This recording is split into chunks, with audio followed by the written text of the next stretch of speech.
Welcome to the deep dive. Today we are tackling a really serious medical condition using some key international expert guidelines, acute limb ischemia. Think about it, like a sudden, really critical drop in blood flow. It could be an arm, but, well, it's much more commonly a leg. This isn't gradual stuff. It happens fast and puts the limb itself in serious danger, sometimes even threatening the person's life. That's exactly right. And these guidelines we're looking at, they were put together by specialists back in 2020.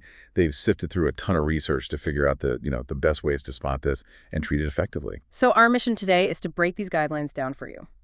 We want to walk through the key info, what it is, how it's diagnosed, the treatment options, what happens next, and some of those special cases, but keep it clear, concise, and, well, easy to grasp. Not too much heavy medical jargon, just the essential insights. Ready to jump in and get informed on acute limb ischemia. Let's unpack this. So, right off the bat, what exactly are we talking about? Acute limb ischemia. Okay, so the guidelines define it pretty clearly. It's a sudden decrease in the blood getting through the arteries to a limb, and it's serious enough to potentially threaten whether that limb actually survives. And a really key part of that is acute, meaning the symptoms have usually shown up in less than 2 weeks. Less than 2 weeks, so if it's longer. Yeah, if it's been going on longer than 2 weeks, it's generally considered chronic limb ischemia, which is, a different kind of problem managed differently. And that acute part, that suddenness, that really signals urgency, doesn't it? Oh, absolutely. This is a medical emergency. It needs immediate evaluation, immediate management. Why? Because if you don't act fast to get that blood flow back, the consequences can be, well, pretty severe. Like losing the limb. Exactly. Limb loss. So amputation might be needed.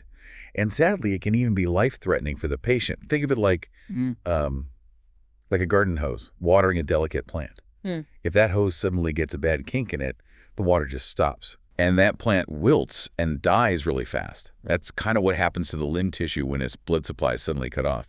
It's devastating if it's not fixed quickly. That really paints a picture. So what causes this sudden kink, this blockage? What are the typical culprits? Well, the guidelines highlight a couple of main ones. The most common is probably an embolism. That's where a blood clot forms somewhere else, often in the heart, actually, and then it travels through the bloodstream until it gets stuck in an artery down in the arm or leg. So it travels and lodges somewhere else. Precisely. The other big one is thrombosis. That's where the clot forms right there in the limb artery itself. Often this happens in an artery that's already narrowed by, fatty buildup, atherosclerosis. Okay. And then there are less common causes mentioned too, like problems with aneurysms, maybe a tear in the artery wall, or even a traumatic injury. Okay, so a sudden, urgent blockage, serious consequences. Who does this tend to affect? Is there a pattern? Yeah, the research summarized gives this picture. The numbers vary a bit by region, but some studies suggest it affects maybe somewhere between 3 and 14 people per 100,000 each year. But the really strong pattern they highlight is age. It's significantly more common in older people. Older people specifically? Yes, a large majority, actually, of folks who get this are over 80 years old. Wow, okay. Over 80. And it's interesting, the reasons why have kind of shifted over the decades. Maybe 50 years ago, it was more tied to things like rheumatic heart disease, often in younger people. But now it's different. Now it's much more often linked to heart rhythm problems, especially atrial fibrillation. That's a common irregular heartbeat, or it's clots forming directly in those arteries, already narrowed by atherosclerosis, particularly in older patients. You can almost picture the arteries like, aging pipes. Aging pipes, right. They get narrower over time, and then if the heart isn't pumping smoothly due to a rhythm issue, or if a bit of plaque breaks off, it can suddenly block things up completely in those already narrowed pipes down in the limb. That makes sense. Now, the guidelines also mention something that sounds incredibly difficult, this idea of benefit versus harm. It's not always just about saving the limb, is it? No, and you've hit on a really critical and frankly challenging aspect the sources emphasize. Acute limb ischemia is a threat to both the limb and the patient's life. Both. Okay. And there are situations, especially with patients who are very frail, maybe have multiple other serious health problems, where trying really aggressively to save the limb with complex surgery or procedures might actually pose too great a risk to their overall survival. So doctors are facing these really tough, almost heartbreaking choices sometimes. They absolutely are. The guidelines actually acknowledge that sometimes an amputation might be the recommended path, not because the limb couldn't technically be salvaged, but specifically to save the patient's life. It avoids the huge stress and potential complications of major revascularization attempt. They even talk about recognizing when a patient is very, very ill, perhaps nearing the end of their life, and this clot is just part of that overall picture, sometimes called agonal thrombosis. In those cases, especially for the very frail or those with advanced conditions like cancer, pushing for aggressive procedures might not be the kindest or, frankly, the most appropriate choice. That really underscores how vital clear communication must be in these situations. Oh, paramount. The guidelines stress talking openly and honestly with the patient, with their family, about the situation, the options, the risks, the potential outcomes. And while the thought of amputation is incredibly difficult, they point out it's important to convey that people can achieve a good quality of life even after an amputation. Okay, so it's an emergency, often hits older folks, involves these complex life versus limb decisions. How do doctors quickly figure out, okay, this looks like acute limb ischemia, and how bad is it? Right. Prompt diagnosis is absolutely key here. Yeah. The guidelines point to the classic signs doctors are trained to look for, often remembered by the mnemonic, the 6 Ps. The 6 Ps. Okay, what are they? So first is pain, usually sudden, often quite severe. Then pallor of the limb, looks pale, maybe white or mottled. Pulselessness, you can't feel the pulses below where the blockage is suspected.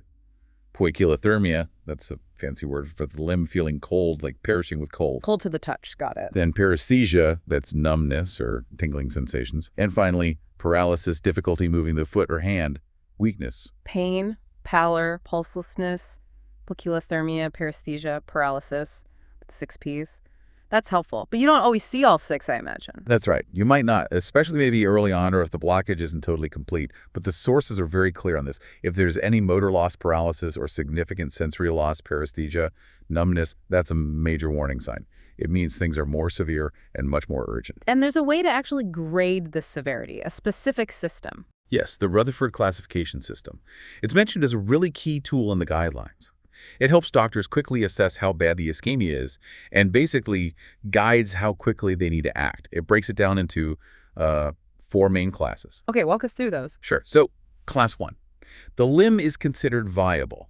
There might be some pain, maybe color changes, but crucially, there's no loss of sensation or muscle weakness. You can still hear blood flow signals with the Doppler ultrasound. So the limb isn't in immediate danger. Treatment might be less urgent, maybe even conservative to start, like for someone who suddenly gets severe claudication pain but still has sensation and movement. Okay, class 1 is viable. What's next? Class 2A is marginally threatened. Here, the limb can likely be saved if treatment happens promptly. There might be minimal sensory loss, maybe just some numbness or tingling in the toes, but motor function, muscle strength, is usually normal. With a Doppler, you can't hear the arterial signals anymore, but you can still hear the venous signals. This needs urgent treatment, usually within hours. Marginally threatened. Okay, then class 2B. Class 2B is immediately threatened. This is where the limb is salvageable, but only if blood flow is restored very, very quickly. The sensory loss is more significant now, maybe extending up the foot beyond just the toes. And importantly, there's some noticeable muscle weakness or paralysis. Like 2A, arterial Doppler signals are gone, but venous are still there. This is a real emergency requiring immediate revascularization, getting that blood flow back ASAP. Immediately threatened. Sounds critical. And class 3? Class 3 is irreversible. Unfortunately, at this stage, the tissue damage is just too extensive. Major tissue loss and ultimately amputation is considered inevitable. You see profound sensory loss. The limb is basically numb, anesthetic, and profound paralysis, sometimes even stiffness, like rigor. And typically, you can't hear either arterial or venous Doppler signals. So for class 3? For class 3, the guidelines actually recommend primary amputation. Trying to restore blood flow at this point is likely to cause more harm than good, potentially leading to severe systemic problems when breakdown products from the dead tissue flood the body. Wow. So basically, if there's any significant numbness or weakness developing, especially that class 2B or obviously class 3, the clock is really, really ticking. Precisely. Those neurological signs, the sensory and motor changes, are direct indicators of how starved the nerves and muscles are for oxygen, how close the limb is to permanent damage. Beyond checking these signs, what about actually seeing the blockage? What kind of imaging is used? Imaging is definitely crucial. It helps pinpoint exactly where the blockage is and can give clues about the cause, like does it look like an embolus or a thrombosis. The sources mentioned several options. Digital subtraction angiography, which is like an X-ray movie of the arteries with contrast dye. Duplex ultrasound, which uses sound waves. Computed tomography angiography, or CTA. And contrast enhanced magnetic resonance angiography, or MRA. Of those, CTA is often used because it's widely available in many hospitals and can give a quick detailed map of the arteries. It could also look higher up, like in the aorta, to check for a source if they suspect an embolus. That helps plan the best treatment. Makes sense. But, and this is important, the guidelines stress you have to weigh the time it takes to get the imaging against how urgent the situation is based on that Rutherford class. For a Class 2B limb, you might need to get straight to treatment with minimal delay for imaging. And what about blood tests? Are there any markers that help?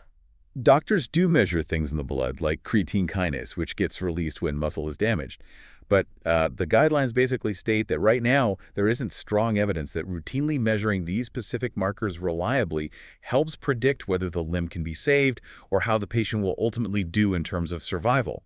They might indicate damage, but not necessarily guide the immediate treatment decisions. Okay, so you've assessed the signs, used the classification, maybe got some imaging, you know there's a blockage. What's the immediate next step while the team is getting ready for the main treatment? Right. While preparing for definitive treatment, the guidelines recommend starting intravenous heparin. That's a blood thinner. Heparin, why?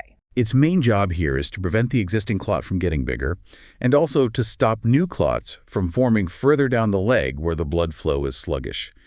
Think of it like trying to stop more logs from jamming up the river while you figure out how to break up the main log jam. They also recommend giving supplemental oxygen. Okay, heparin started.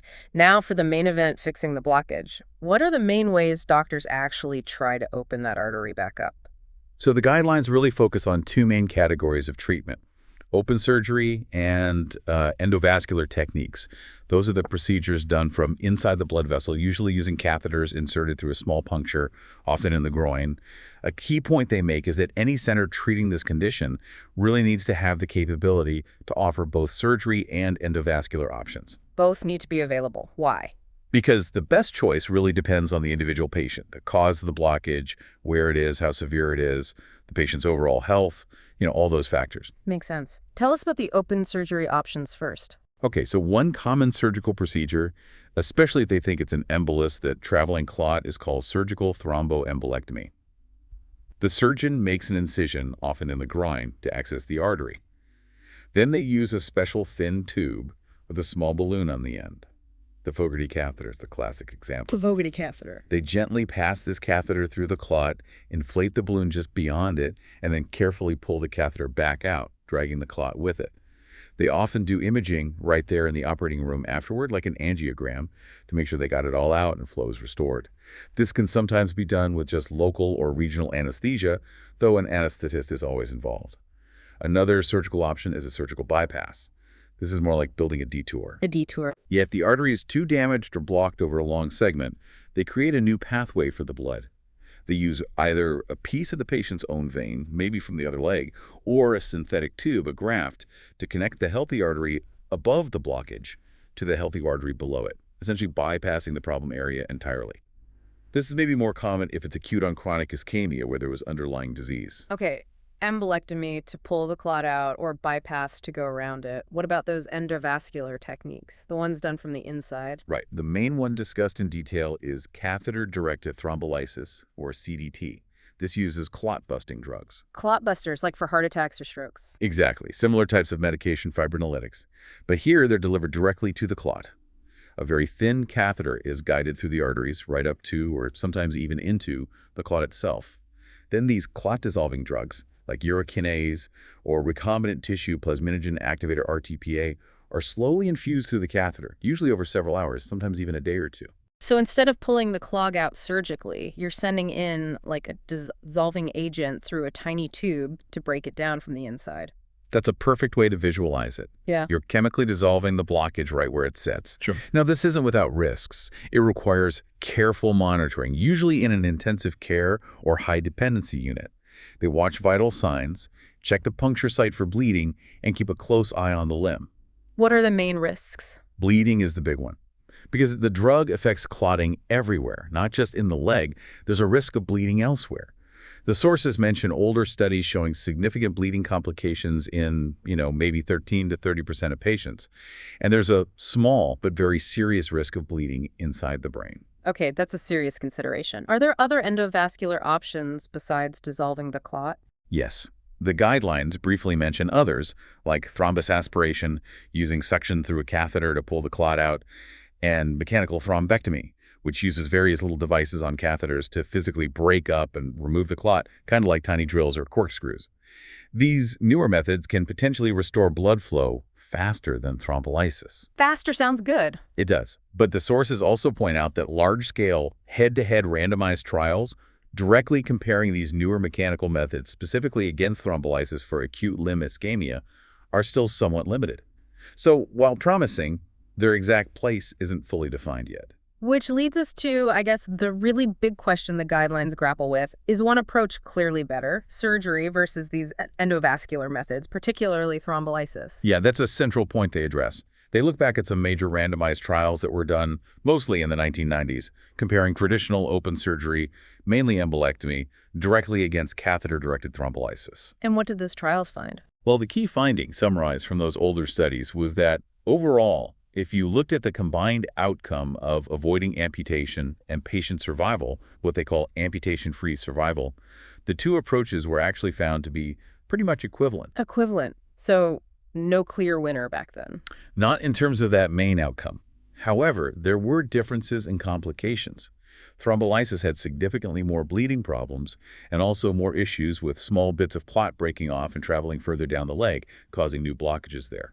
Surgery, of course, had its own risks associated with open operations. But you mentioned these trials were from the 90s. Exactly, and the guidelines acknowledge this. Technology has evolved, catheters are better, imaging is better. Plus, the patients being treated today are often older, sicker, with more complex artery disease than maybe back then. So while those trials are foundational, it's hard to say they definitively tell us what's best today in every single case. So the jury's still out, in a way. In some ways, yes. The guidelines do mention that some newer analyses, looking at more recent data, suggest that maybe endovascular approaches, mostly thrombolysis, might achieve similar rates of saving the limb, but potentially with a lower risk of death compared to surgery, at least for patients in that class 2 severity range. Yeah. But ultimately, the decision is really individualized. It depends heavily on the specific situation. How severe is it? Rutherford class. Where's the blockage? What caused it? The patient's overall health.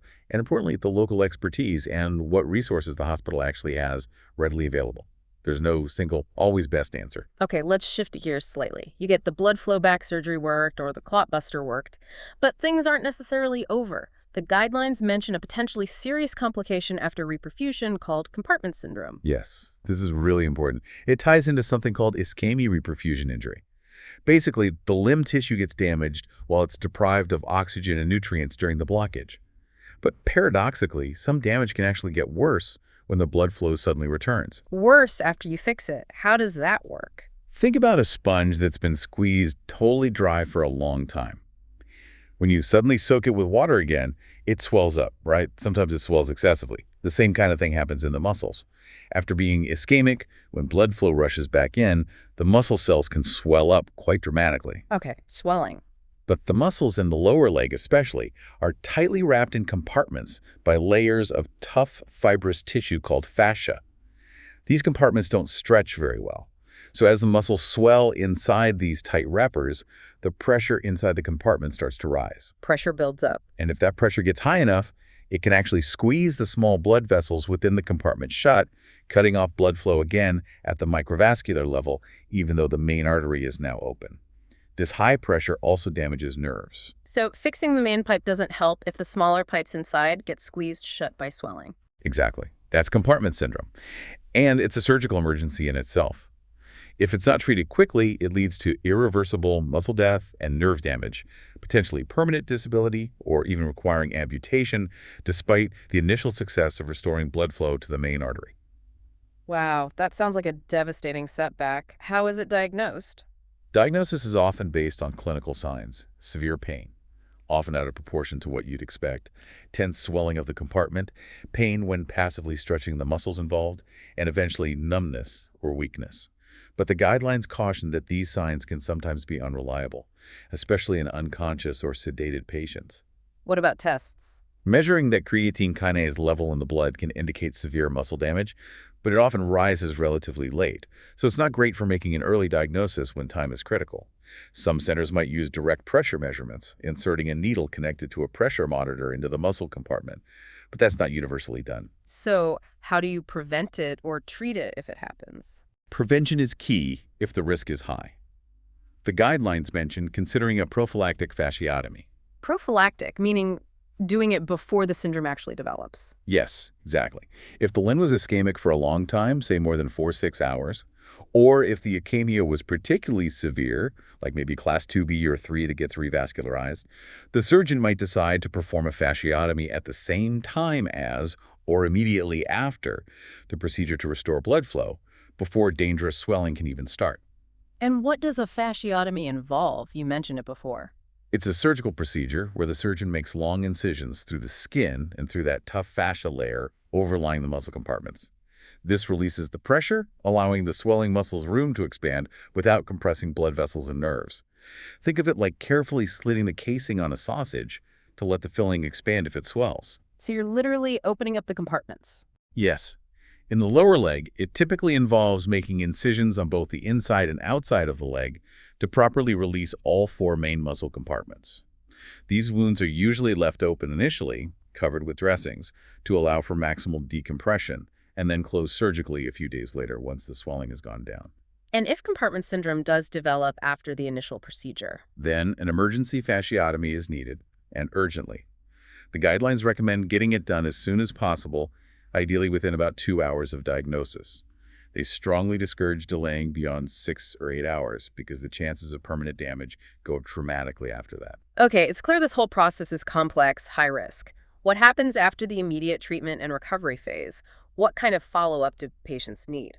Follow-up is definitely critical. The guidelines point out that unfortunately, even after successful treatment, patients with acute limb ischemia face high rates of complications down the road, recurrence of the problem, and sadly increased mortality compared to the general population. So what are the goals of that long-term follow-up? There are really 2 main goals. One is monitoring the patient's overall cardiovascular health. Remember, ALI is often a sign of underlying heart problems or widespread atherosclerosis. So follow-up involves managing those risk factors. The second goal is monitoring the treated limb itself, making sure blood flow stays good, and checking its functional status. How do they monitor the limb? It often involves regular clinical checks, feeling the pulses, looking at the skin, asking about symptoms. Measuring the ankle brachial pressure index, or ABI, that simple test comparing blood pressure at the ankle to the arm, is also common. If there are any concerns, imaging like duplex ultrasound might be used to get a closer look at the arteries and any bypass grafts. And a huge part of long-term care is medication. This is tailored to why the blockage happened in the first place. Right, embolus versus thrombosis. Exactly. If the cause was thought to be an embolus, especially from something like atrial fibrillation in the heart, then the guidelines strongly recommend long-term anticoagulation blood thinners, like warfarin or newer agents, to prevent more clots from forming and traveling. And of course, managing the underlying heart condition itself is crucial. If the cause was thrombosis, a clot forming on top of existing artery disease, then the focus is usually on antiplatelet therapy, like aspirin or clopidogrel, to make platelets less sticky, and statins to lower cholesterol and stabilize plaques. These help reduce the overall risk of future cardiovascular events, like heart attack or stroke, and slow down the progression of atherosclerosis. And I assume lifestyle changes are pushed pretty hard too. Oh, absolutely. The guidelines make a very strong recommendation about smoking cessation. Quitting smoking is probably one of the single most important things a patient can do to improve their long-term outlook after an episode of ALI. Diet, exercise, managing blood pressure and diabetes, all the standard cardiovascular health advice applies too. Now, the guidelines also mention some specific, maybe less common, but still important scenarios, like blockages higher up or in the arms or even in children. That's right. They touch on acute aortic occlusion first. This is where the main artery coming down from the heart, the aorta, gets blocked, usually where it splits to go to the legs. This is extremely serious, often affects both legs at once, and is immediately life-threatening. What's the approach there? Urgent revascularization is recommended, but it's very high risk. Restoring blood flow to both legs and the pelvis all at once can release a massive flood of toxins and cause severe systemic problems, what's called reperfusion syndrome. So it requires really close collaboration with anesthetists and intensive care specialists.